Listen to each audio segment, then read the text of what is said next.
రెండవ పేతురు 2వ అధ్యాయం 20వ వాక్యంలో ఓ చక్కటి మాట. దాంట్లో ఏమని రాసిందంటే, లోక మాలిన్యము మీకు అంటకుండా జాగ్రత్త పడండి.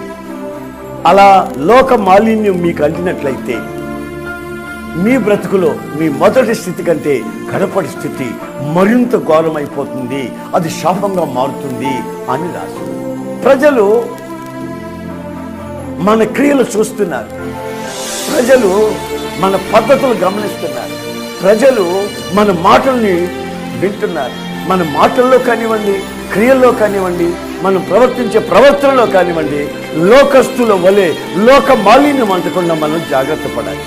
అలా మనం జాగ్రత్త పడుతున్నప్పుడు అది వాళ్ళకి పరిహాసంగా ఉంటుంది, లేక మనం పిరికి వాళ్ళంగా కనిపిస్తాం, లేకపోతే ఒట్టి దద్దమ్మలు తెలివి తక్కువని వాళ్ళకి అనిపిస్తుంది. కానీ అది దేవుని యందు మనకు మహాశక్తిని ఇస్తుంది.